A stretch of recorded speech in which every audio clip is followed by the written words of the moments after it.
A very good evening. Thank you for joining GBS News at 9. My name is Paul Madenge, and our sign language interpreter tonight is Alan Kiama. To our first story, President William Ruto is tightening the screws on fraud in health sector. Nearly 1,000 facilities have already been shut down for what the government calls massive theft of public health funds. The president now says every shilling lost will be recovered and culprits prosecuted, but critics insist the scandal goes deeper and are demanding top officials step aside. Susan Nganga brings us more. President William Ruto has sounded the alarm on massive fraud within Kenya's health sector, and nearly 1,000 health facilities have already been shut down. From inflating bills, falsifying patient records, to billing ghost patients who never received treatment, the president says billions of shillings meant for sick Kenyans have been stolen. Ile wizi iliangusha NHIF mpaka kukuwa na madeni ya bilioni 30. Haiwezi kufanyika ndani ya SHA. We will make sure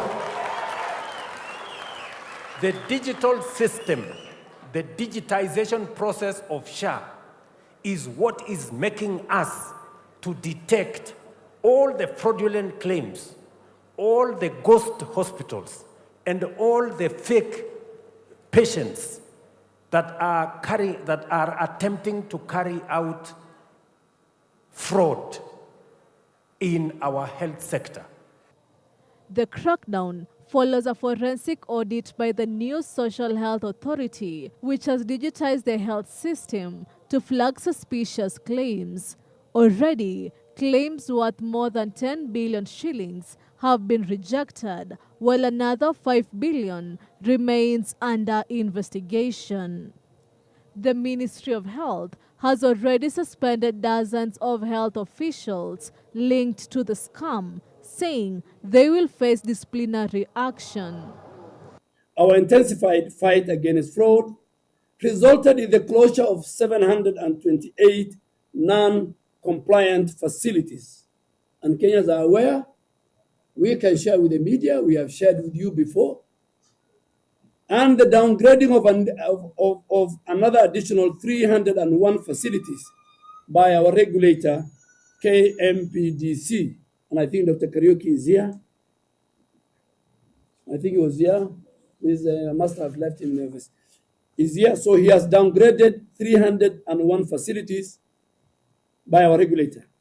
And I have noted it in my press statement of 30th of June, 2025. On 8th August, we held a press briefing and subsequently published a Gazette notice announcing the suspension of 45 health facilities by SHA. This was based on findings from our rigorous forensic audits. Since then, we have continued our investigation, and as a result, we are in the process of degazetting a further 45 facilities who have been flagged for fraudulent activities, and investigations shall be commencing very soon. So before Friday, another 45 facilities will be degazetted. But the crackdown has sparked heated political debate. The Kenya Moja movement is accusing CS Aden Duale and SHA CEO Mercy of presiding over what they call a well-calculated scandal. They allege some facilities continue to receive funds even after being closed and now want the two officials to resign. It is one of the avenues we are looking at if in the next 48 to 72 hours, Honorable Duale does not resign. And remember, the Gen Zs have also called for demonstrations in line with this.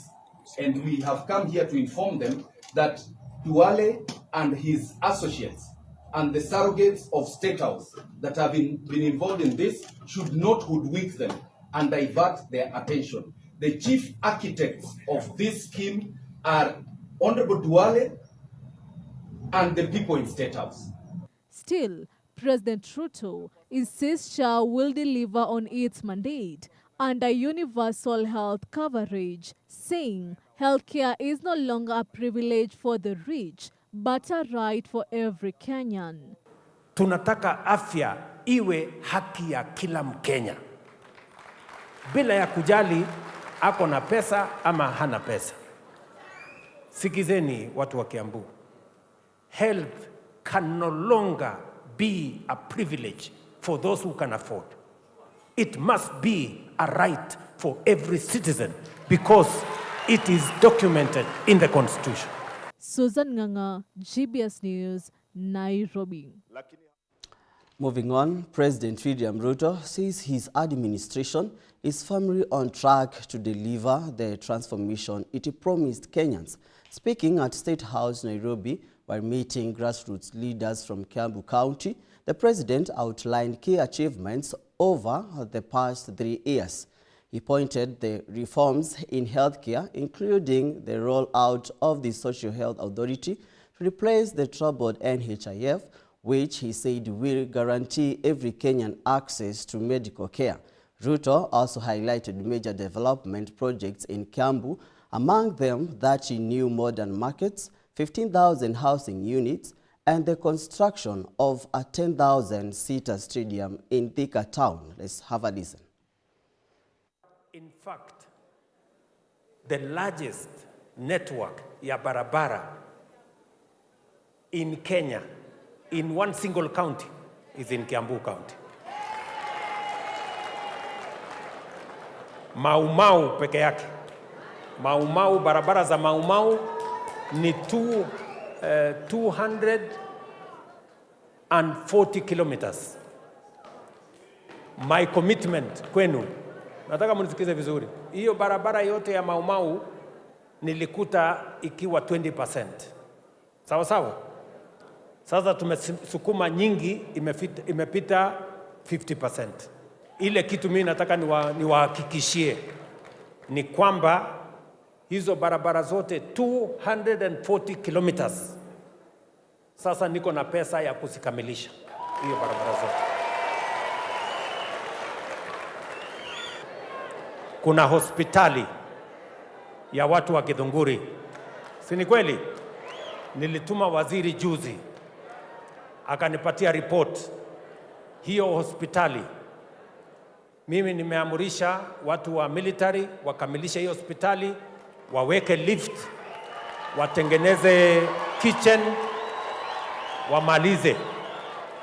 Vile vile nimekubaliana na hawa viongozi ya kwamba tujenge stadium ingine Thika town, hapo Thika town.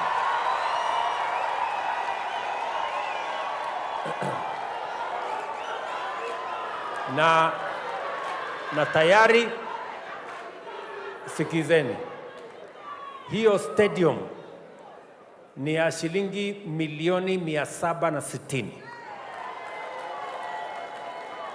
na itakuwa ya watu sitting ya 10,000. Tuko na 4 different housing programs Thika constituency. Tuko na program ya housing Limuru, tuko na program ya housing Kabete, tuko na program ya housing Gatundu, tuko na program ya housing Githunguri. Nyinyi mnanielewa? 15,000 housing units ambaye pesa tunatumia ni bilioni 30 ya housing. Tunajenga soko Kiambu, soko 30.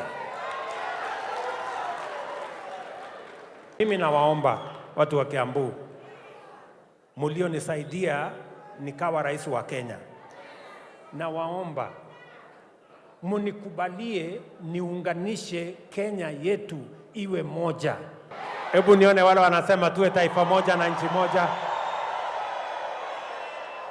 Harambee! Harambee! Nyinyi ndio mmesema? Ati ni ngapi? Tuendelee kufanya kazi. A well-developed story there.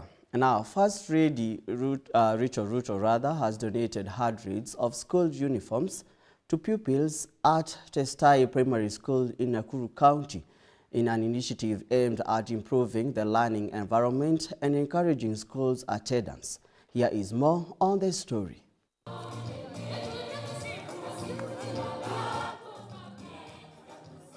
Mrs. Ruta, when donating uniforms during her visit to the school, said it is a collective responsibility of all Kenyans to ensure children live and study in dignity, noting that the donation will motivate learners and boost school performance. She also pledged to landscape the school compound, giving it what she called a beautiful look for the children. Na wakati pia tulikuja wakati huo tukaona kwamba watoto wengi wako na uniform ambaye imeraruka na haionekani vizuri. Na mimi napenda uniform kwa sababu uniform inatufanya tukue sawia. Si ni kweli? Hautajua mtoto fulani anatoka kwa familia ya juu ama ya chini. Sisi wote tukivaa uniform tunakuwa nini? Sawa. Na ningependa kusisitiza jambo ambalo tumeambiwa na waziri wetu. Wazazi, ni jukumu letu kutunza watoto wetu. Na hata hii uniform ambaye tunaenda kupata, viatu ambaye tulipata, ni lazima tuhakikishe kwamba imesafishwa, imepigwa rangi vizuri viatu, ili watoto wetu wakikuja shule waweze kupendeza. Si ni kweli? Earlier this year, the First Lady introduced a school milk program, donated shoes and established a kitchen garden at the same school, all through her Mama Doing Good initiative.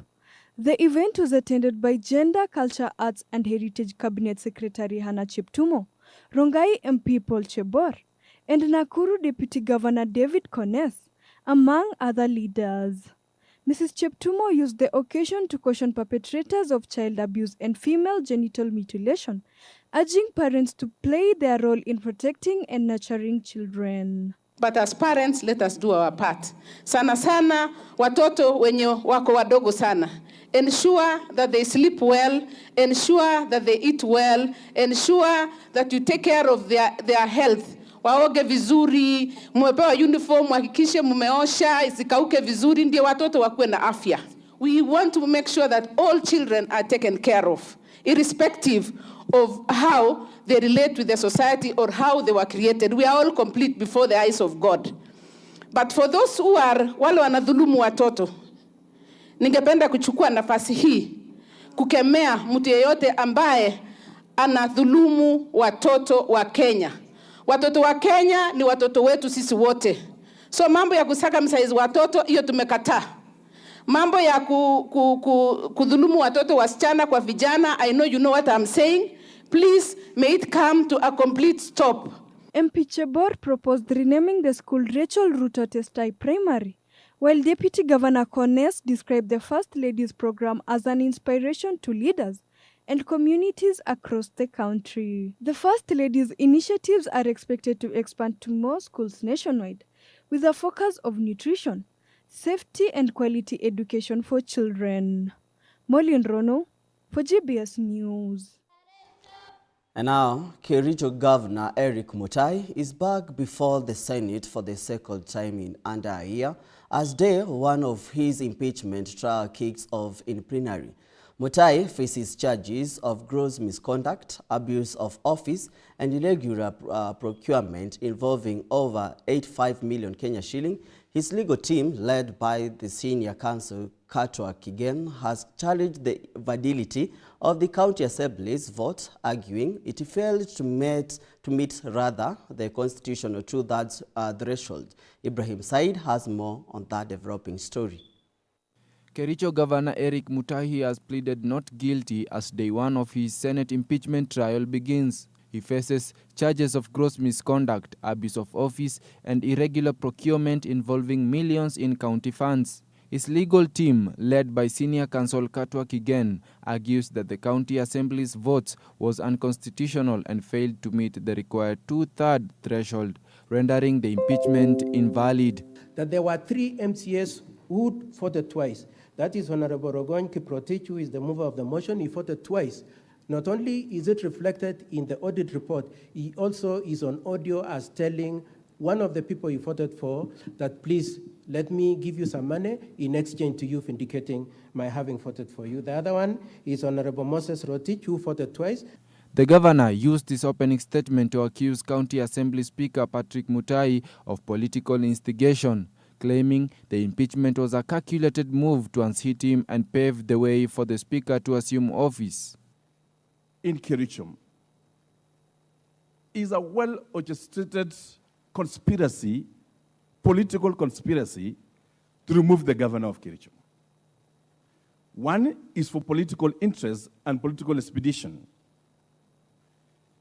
Because you are seated there as the Speaker of this great house. At the County Assembly, we also have a Speaker whose interest is one, to be the governor of Kericho County. Mutai's lawyer also cited a court's order barring the vote and criticized the electronic voting system used by MCAs as opaque and unreliable. Is this system secure? Is this system based on this evidence accurate? We have an affidavit of an MCA who said that someone else voted for him. If I, as an advocate, can access the system and vote, so what about persons who have knowledge to the system, including the user developers? The Senate will continue hearing over the next 2 days, with both sides presenting evidence and facing cross-examination. Senators are expected to vote on the charges by Friday, a decision that could either uphold Mutai's leadership or mark his removal from office. Reporting for GBS TV, I'm Ibrahim Said. And now to business news. Kenya's economy has received a major vote of confidence. A global credit rating agency, S&P, has upgraded the country's long-term sovereign rating from B- to B, citing improved liquidity, stable foreign reserves, and strong economic management. The agency says Kenya's current account deficit has narrowed, reserves have hit around $11 billion, and Eurobond repayments have eased. The outlook remains stable, though S&P warns any pressure on foreign reserves could trigger a downgrade. The global credit rating agencies, ile inaitwa Standard & Poor's, elevated Kenya that we are now in a better place in terms of credit worthiness from B- to B. Muliona amukuona? Mnanielewa? To tell the world, not just us, that Kenya's economy is improving.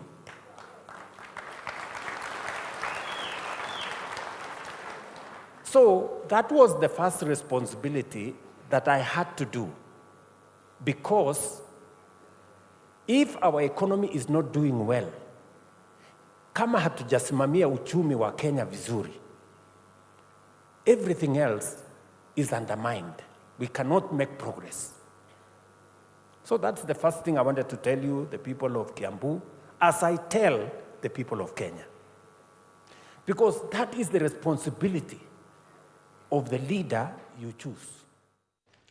It is time for us to take a short break. Keep your feedback streaming into our social media platform at GBS TV Africa. The SMS line is 21144. We'll be right back. Confidence and body image. Confidence and body image is what we'll be talking about today. So I've always been told I'm too short to model. Does height really matter, or is confidence enough? No. Height, in the world we are in today, height does not matter. It doesn't. When it comes to modeling. Actually, leave alone height, even body size doesn't even matter. Body size? Yes. Modeling Right. is it's an open space to express yourself. You know, modeling is visual representation of a brand of who you are. So it's about you showing up and showing your authentic self. Just that. In the industry, I have experienced, met very short people, men and ladies, and they do amazing. They're really good. It's all about, I think, believing in yourself, that confidence, you know, and knowing you can do it and you need to do it. Walk an imaginary runway across the room, but do it like you're wearing 10-inch heels and atuna heel. So yeah, pretend do it like you're wearing a 10-inch heel. Haibo.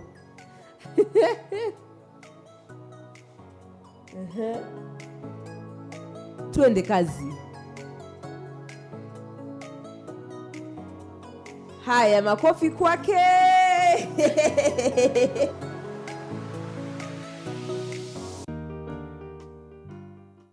A student can transition from other curriculums, such as the Kenyan CBC curriculum, the Pearson EdExcel curriculum, and the IB curriculum, to the Cambridge curriculum.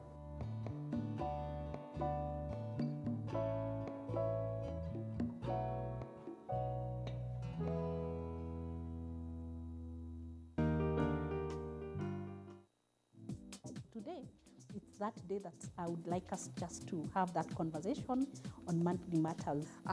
Let's talk of Mama Fua, who like akifanya shughuli zake hapa kule has more or less that amount. Yeah, so on that part, I would say this. When you are doing your savings, you can have, we normally talk about having 3 buckets. So we will just talk about income, budgeting, saving, and investment. Those are the 4 areas we will look at. What happens to those like me who are planning to retire early? We are basically looking at our incomes. We also talk about savings and investment. So those are the 3. I will not add the 4th one, which we all shy of talking about. So I would say it's not how much I am earning, but it is how much I set aside. So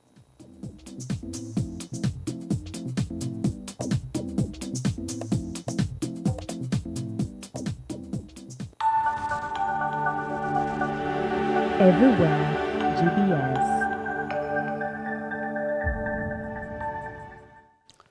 Welcome back to the bulletin, and now shifting our focus to our international news. Somalia has taken a major step toward electoral reform as President Hassan Sheikh Mohamud and 4 key opposition leaders sign an agreement outlining the framework for the 2026 elections. Finalized on August 25th, the deal follows months of negotiations and builds on last year's adoption of a new electoral law establishing universal suffrage. Here is more. Somalia's federal government and key opposition leaders have signed a landmark agreement outlining the framework for the country's 2026 elections. Finalized on August 25th, the deal introduces universal suffrage for parliamentary elections, while the president will continue to be elected by lawmakers. The move is seen as a major step towards democratization. This breakthrough follows months of negotiation, including talks in Washington and Mogadishu, and builds on the 2024 electoral law passed by Parliament. President Hassan Sheikh Mohamud hailed the agreement as gateway to state reconstruction. All signatories have pledged to support the transition to a one-person, one-vote system. Implementation will be closely watched as Somalia prepares for its first direct election in decades amid ongoing insecurity and governance challenge. GBS News. And now moving on, in the Democratic Republic of Congo, military leadership is under intense scrutiny as the government summons dozens of high-ranking officers to answer for a string of battlefield losses against M23 rebels. A total of 41 senior officials, including 35 generals, have been called for questioning in what's being described as an unprecedented move to uncover responsibility and restore command integrity. The probe comes as fighting intensifies in the country's troubled eastern region, where the Rwandan-backed M23 rebel group has captured key territories, including entire towns, since the fall of the strategic border town of Bunagana in 2022. The Congolese army has struggled to regain control, prompting national and international alarm over the conflict escalation, as Kinshasa pursues both accountability and peace, the high-level military investigation signals a turning point. It reflects growing pressure to confront internal weaknesses, reassert authority within the armed forces, and reassure both citizens and foreign partners that a path toward stability is still within reach.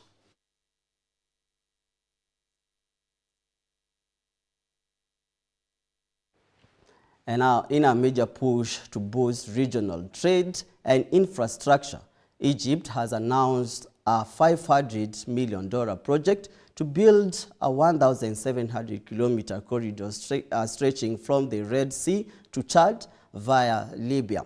The massive undertaking aims to transform transportation, support digital connectivity and strengthening economic ties across North and Central Africa. Here is more on what these ambitious projects means for the region. Egypt is moving forward with a $500 million plan to build a 1,700-kilometer road connecting the Red Sea to Chad, passing through Libya. This ambitious corridor is designed to enhance regional trade, improve transportation, and link remote areas across North and Central Africa. This is our dream, to work on strategic corridors like this. Strategic corridor, will be a game changer. It will not be a land corridor, it will be a corridor for development.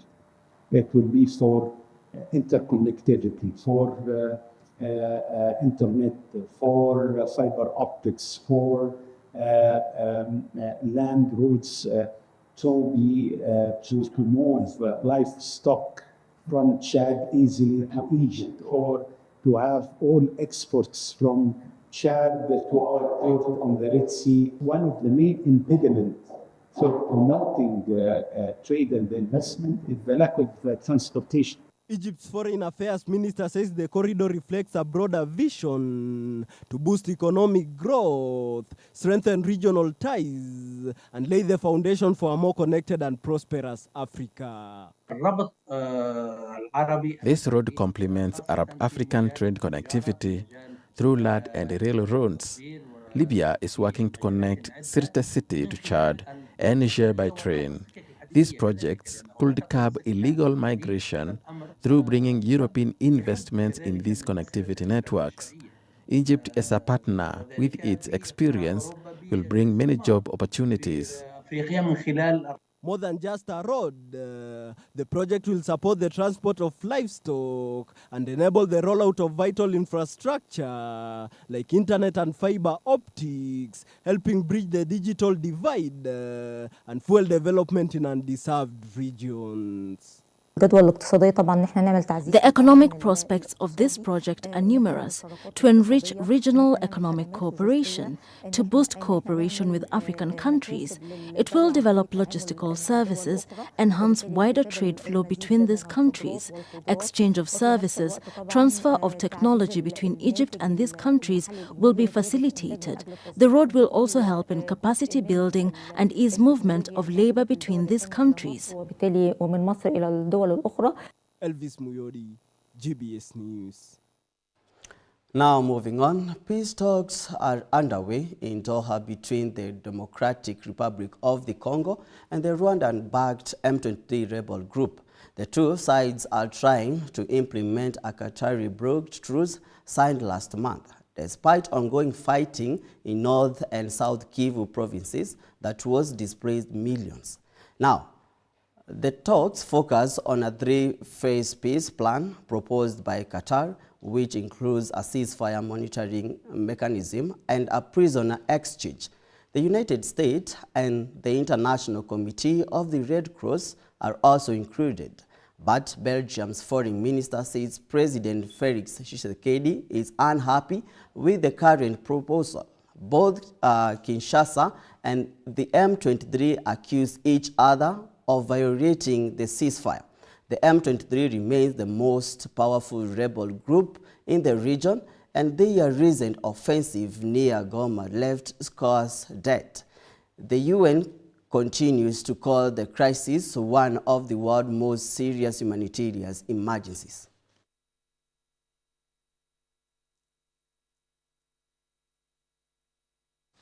It's time for us to take a short break. Keep your feedback streaming into our social media platform at GBS TV Africa. The SMS line is 21144. We will be right back.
Hello, kids.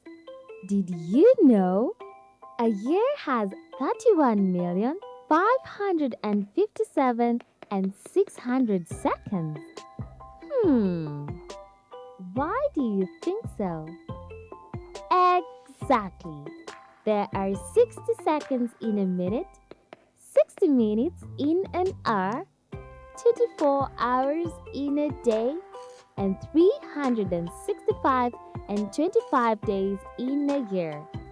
We count the extra 0.25 because of leap years. When you multiply all these numbers together, you get a huge number of seconds. That's why a year feels long, but time still flies when you are having fun.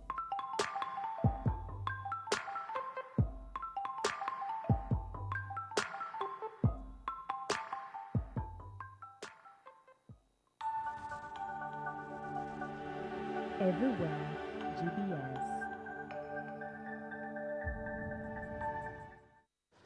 Welcome back to the bulletin. And now moving on to our international news. Human rights groups in the U.S. have urged Secretary of State Marco Rubio to secure the release of a Palestinian-American boy imprisoned in Israel. Mohammed Zahir Ibrahim, 16, from Palm Bay, Florida, has been detained for 6 months without charge over allegations of rock throwing in the occupied West Bank. More than 100 groups, including the American Arab Anti-Discrimination Committee, the Center for Constitutional Rights, and Pax Christi USA, warned Rubio that the boy's health is worsening and that he needs to be freed. We have seen the scene play out for years. The terrified children arrested by Israeli military that happened to Mohammed Ibrahim in the occupied West Bank. Mohammed was 15 years old, 4 in the morning, 25 soldiers, ski masks, M16s, Jeeps, military vehicles. They came into the house. They took him out of his bedroom, blindfolded him, handcuffed him. And that was 6 months and 10 days ago. That's the last time anybody seen him that knows him. Now more than 100 organizations are joining together to try and force the Trump administration to demand he be brought back to Florida. They said his life is in danger. He's lost around 12 kilos of weight. In the last 6 months, he's lost over 25 pounds. That's almost 25% of his body weight. He's contracted scabies. He has not been able to connect with his family. His situation is dire. Accused without evidence of throwing stones, but not charged with the crime, fading away in the notorious over prison. Mohammed is just one of the Palestinian children in Israeli prisons. According to the human rights group Defense for the Children Palestine, 323 Palestinian children were detained in Israeli prisons as of March 31st, and 37% without being charged. An estimated 10,000 Palestinian children have been held in Israeli military detention over the past 20 years. The State Department was asked about Muhammad's case this month.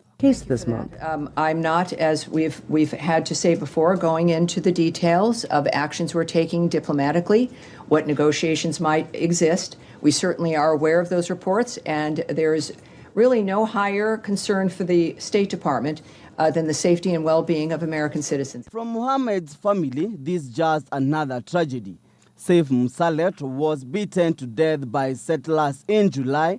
The U.S. called for an investigation then. Now, these divisive groups are putting pressure on the U.S. with billboards in New York's Times Square and letters to leaders arguing it's time to bring Muhammad home before it is too late.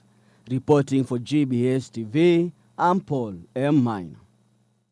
Moving on, France has returned 3 19th century human skulls long held in Paris to Madagascar, including one believed to be that of King Toera of the Sakalava and 2 others from his community, in a ceremony held at the French Culture Ministry, marking the first repatriation under a 2023 law aimed at restoring human remains from public collections. Here are the details.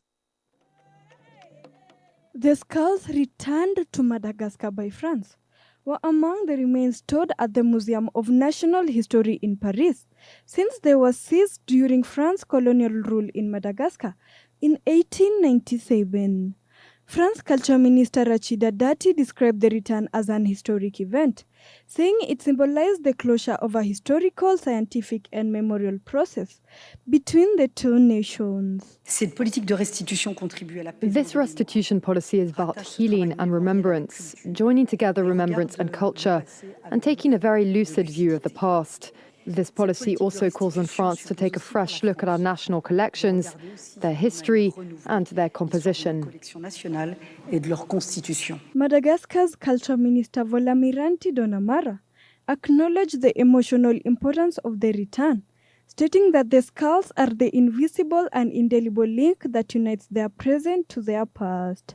For more than a century, the absence of the skulls had remained an open wound for the Salakava community. A tribute ceremony for the return is planned to coincide with the anniversary of King Toera's execution. They are not a mere collector's item. They are the invisible and indelible ink, Madame Minister, that unites our present to our past.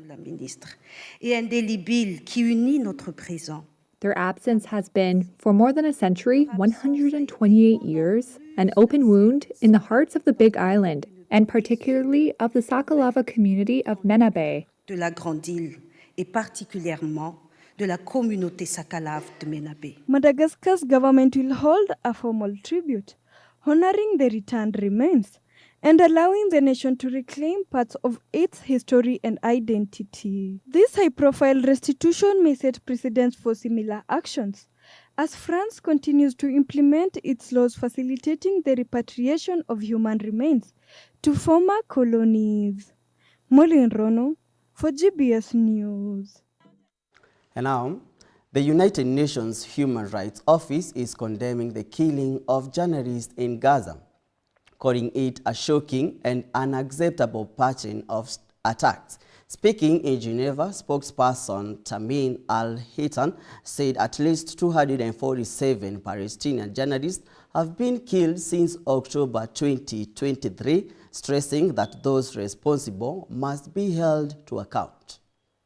In Geneva, the United Nations Human Rights Office has issued a strong call for accountability over the killing of journalists in Gaza.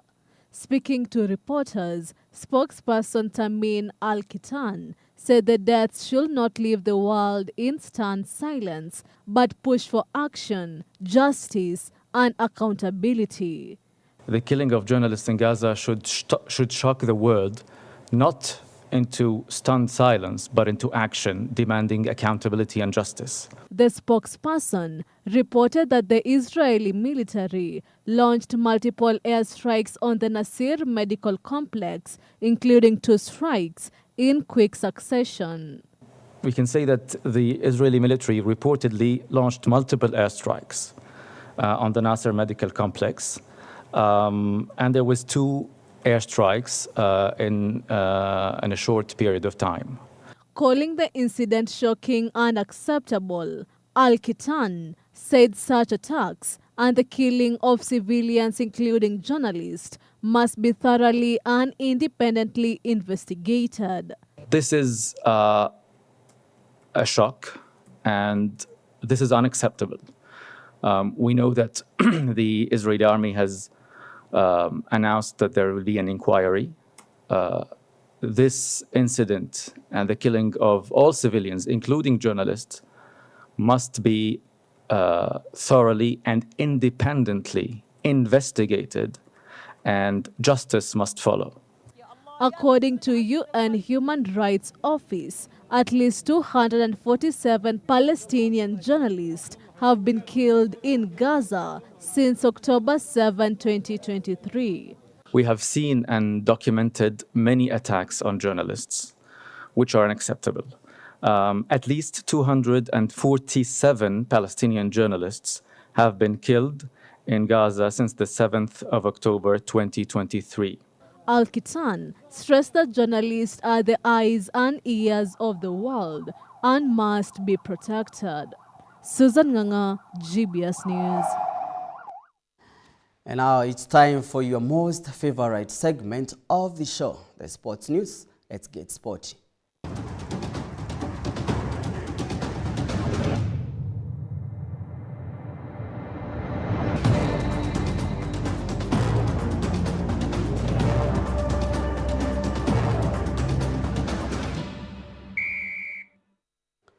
And now, 17-year-old Ben Kwame Ayugi is flying Kenya's flag high at the 21st Basketball Without Borders Africa Camp in Kigali, Rwanda. The 6'8" teenager is one of only 60 boys and girls selected from 21 countries to train under NBA and WNBA legends. For Ben, the experience has been surreal, learning new defensive skills, competing against players taller than him, and building friendships across the continent. His biggest dream is to play Divisions One basketball in the USA, and one day get drafted into the NBA to represent Kenya. He now hopes his journey will inspire young players back home to keep working hard, saying opportunities can come when you least expect them. Start just introducing yourself. My name is Ben Kwame Ayugi. I'm from Nairobi, Kenya, and I'm 17 years old. Ben, tell us, how was day one of BWB 25 for you here in Kigali? It was energetic and it was fun. I loved how energetic all the players were and how they give you high fives after every drill and how they make you feel like you're part of the group. The competition was also really good during the games. You could feel like you're actually being challenged in every aspect. And that was the first time I saw that many players taller than me. So it was an interesting experience. And that experience of working with former NBA and WNBA players, NBA coaches, how's that for you? And from day one, what is the 1 or 2 things that you think you've picked up that you can continue working on? It was so cool working with them. I never thought I would get to experience being side by side with an NBA coach and an NBA player. But I think, especially from today, the defensive parts of the exercises are what I take away most, because I feel like that's somewhere I can grow my game more. Yeah. We are looking for the next big NBA player from Kenya. From your side, what are your basketball dreams? Right now, my biggest dream is to play D1 in the US, hopefully represent Kenya out there in the college basketball world. But after that, I'm hoping to get drafted anywhere to the NBA, just so I can represent my country. We see the game of basketball growing at a rapid pace in Kenya. Just a message from your side to other kids in Kenya who haven't had these kind of opportunities. I would say keep working hard because you never know when an opportunity can come to you. Like this BWB just came to me out of nowhere. I didn't expect it, didn't think it was going to happen. So whenever an opportunity comes to you, just take it. Don't second guess it. And how important is it for you to create these friendships here among your peers from the rest of the continent? I feel like that's probably the biggest part of me being here. I feel like I should be able to know someone from Rwanda, Mali, somewhere, just so I can be able to connect with them later on in life, maybe as a basketball player or even just as an employer, employee, anything. And Basketball Without Borders, I mean, this is the kind of work that the NBA is doing in Africa. Just from your side, how important is it for the NBA to continue doing work like Basketball Without Borders, junior NBA programming on the continent? I feel like things like this give kids a purpose, because my purpose is basketball, and if it wasn't for camps like BWB, I would feel like I have nothing to do or like I have nowhere to pursue to be. So camps like this give you a reason to work hard to achieve that. We have come to the end of the news bulletin. It's always a pleasure having you on board. Let's do this again next time, same channel. My name is Paul Madenge, and our sign language interpreter tonight has been Alan Kiama. Good night.